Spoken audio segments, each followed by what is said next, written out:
yaba beduru no Ghana baby yaba beduru no enti mama first 10 minutes na ye hwe sasem we yo ziga me da se bebre na mami ni kan na menchia ye tiefo ni ahwefo nyina me momache anopei na me bohwi dia me kwa hafo no southwest a free man kan so kofa kunsu edikosi yoso bohwi kodomi abra ekosi mpesa so nesu okowa na eyache kese pa na de ma omo anopei na mada onyankopon so ase bebre ewa ahoden a ode ache Ewura Kennedy Japan aguso enam na obo na prodenden yenim se nyame tumi nti Ghana fo MPP fo be di kama nensa so na Ghana fo so agina tum na school seminar pesa me kakakra bi fa ho kabi private universities in the omo break kabi se zigada bia me kase ye chichire o man ye nchichire amanyokuo MPP ekofa free education baye ode baye no ebi anso private school for so yenuanom NDC for so mu de ye propaganda gidigidi omo ba obia benya na waba adenti ne private sector no esu say omo de ye nhwe omo. You see, as for the private universities there ziga na wo bo mabaso na emwa omo de aba beboa oman Ghana no enya ketwa o. Because look at the number of people ye passing out from our secondary schools. Now show ye traditional universities are what government universities no. Emu say ye betimi afa. Entimi fa mu 20% kra. But you see say the private sector no ebe mu no oma ba be change even our way of learning. E-learning ne ade ba yi now say private for evening school private for and I mean say hey say school kra no me pon school amitimi den ekwa anwumre oma be enyo ma bebre ade bie system ni mu kama amayen dia ene na kwan bia e be fa so a e be protect your no as I see protect your mo na me say ankomo we no na wakasa in fact oma ani omkasa no makasa yie enye ohye so ene omde kasa e ya de sere etie nyina ya so be sere bia ma omo se aban hwe no nkomo omumwa na the private schools ne ejina ne naso a ebeboa Ghana bebre a chen say ebegu eya me de se omo ba na de sremu no mama kitikiti so me MPP ni nanso ka me ne omo nya adwene te se de nana kasa omo se omo de nya profit nti na omo ba nana asem we die me ne ya adwene nya yie se businessman akwa tin school asem de even Asare Crest University a o twasika won eti se enye profit nti na mo ba e dia mo declare na de edaso no mo fa ma ba ne hu se mo de enye profit nti na mo ba eno de mo nka nkire yen.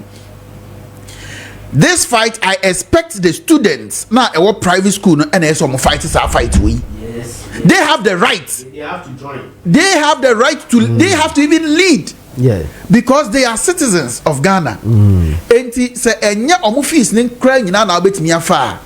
Se the old farmer on Crest 2000 and our farmer obia or call public investor yes yeah no 2000 free. So why? Because it is our taxpayers money. Yen nyina tax ayetu and now the should be a jebi. Yeah.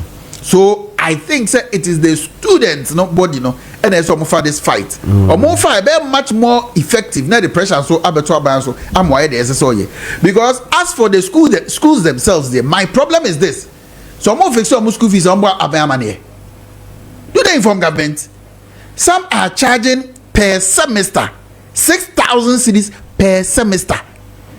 Omo ebo government amani asa no mo charge. Baba ene di omo entisa te say the first pa na ke hunu na ye ka no na nim say ye kwaye research na enkofo say private universities ne bo na dene na mintimi fa me bank ho because obi okoku facility no ana na ye machine onu so owuram ba scientist ye wuram ne ehunu say there's a private university ne eda form pa na no ya yen hwade o me na me be say me hunu say so what kind your constitution article 25 no eka bibifa the free secondary education ama Ghana ni akwara bia I say Ghana ni akwara bia na anything another than kwakufuado activity ya or the free senior high school the buy. Yes. The private universities private schools no fort You get me? Yes. The fourth say form count because you're all right. Because what kind of provision now was say Ghana ni akwara bia.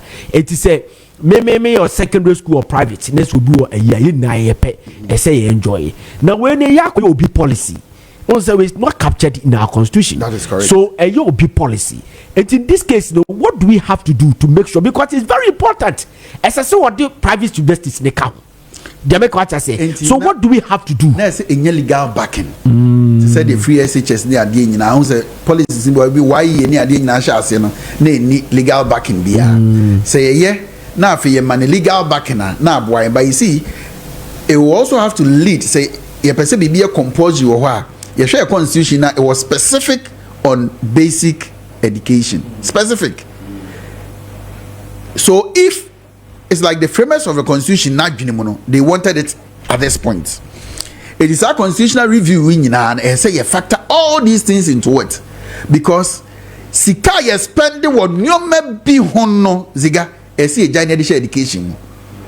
Now aban so man and call the public school because now if government is also going to use taxpayers' money to fund the private entities and anami atiase say omo ye NGOs, they are non-profit making organization there and now aban so ntin ani nko ni emfa measures mra ni enhwe so ombesa remain in business it are the two way.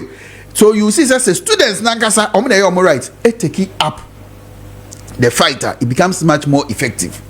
That's why I was trying to ask some questions, but I know how you've also moderated it. It may the best he has say na maba question I will be saying because easy. Because a private university is neighbor. Oh, the obi o hono mo kra no no man na fra bruchiru. Ebu okwa to run a school is not easy. It's not easy. Na dia ba kokra police. Why you be awie na afi enkwada ntimi MS school ho. Aha. Why you be wa kra onyoma why you be awie afi na so ya. Omo best school na so benya kakra wa. Eti nyina be sere sa abanye den. Omo na you need o hwemu yi na onfa ontua anini obi aka. Because omo ni na Ghana for kwara no yentimi ehwe bi mu enya bi. Because make say communication service tax make us phone so a yetime communication service tax and then ye de boa national youth employment for de beka no ani bi de twetwe aduma for kan ya de a say sika yi bi betimi dia finance o betimi dia that is why I'm calling on the students body. Some kasa ne kwa some sorry I'm right there can some youth youth no betimi the youth employment no sika ni bia akọ it is said there national health insurance ye diabetes bia omode ko twetwa nursing training for kan say na any maame Ansah no mu nyina kasa as omo pacho but the students they have the right it's channel to the student body omo komo the student bodies na share because you too scared be go baby a me ntia a typical example one be a be church mase because so the otia se ene nkoko nketenkete policy ene de ye me nkasa nye ziga no kre pa say nkoko nketenkete no 3 million beds eba abechama 60,000 households no kre o pa no akwa jibi de tie ne say nkoko nketenkete no aban everyday hu say akoko force na ekwa credit fra bruchi ba no ye kra 1.2 billion dollars. Let me make yes, I understand that point you are making. Say ye nkoko no wa ha na reduce your importation and I say a year importation a few okra na me pay say no tell say they consuming no 1.2 metric tons and yeah consuming and no you for the poultry farmers need to be provided only 400,000 metric tons. It will have a huge gap, so in order to close the gap at least see a kofasa 3,000 you know all kind of 3 million ba na say etimbe so no me yetimi shutuko 800,000 kwanwa ebetimi aboa ebe create employment ebema kosu aboa so ate ebema akoko boa so ate ebema akoko restaurant akoko food chicken that one so better let me come in and say you good they are kind of perfect but BBI no you the practicality of it is it practicable from the way they are implementing it. Who say a BBI pharmaceutical companies are buying a boa a discussion ma or more expanding. I was expecting say or more in dia or more yet and could be the other say unia Boris nomnia diano. Other now more young friendship because someone who him the other now what the 3 million and cocoaba. Ubechama 60,000 households. as we speak, we have 8.2 million households in Ghana. It's coming abandon your said money and your taxpayers' money. It's minimum year tax at yet Tiano. A buying befast Sicano. Now out of 8.2 million households, no, or the Aquacoma 60,000 households. Was some feed account or Musha you know Munina. Now you know Sika the shame one. Yasaba Toma no what's I just got fee. What kind of a policy is this? Even you school him. That's why I brought it in. So let's think about it. Okay. Now, Brendan, we can have a very long on it. I understand, but it's like robbing Peter to pay Paul. What for Misika? Edia maziga akoko. What's a maziga feed ewum? And kuko ni nyini ye no. Ziga sa beton kuko na mami yadi misika man no. Ehwe emwa no.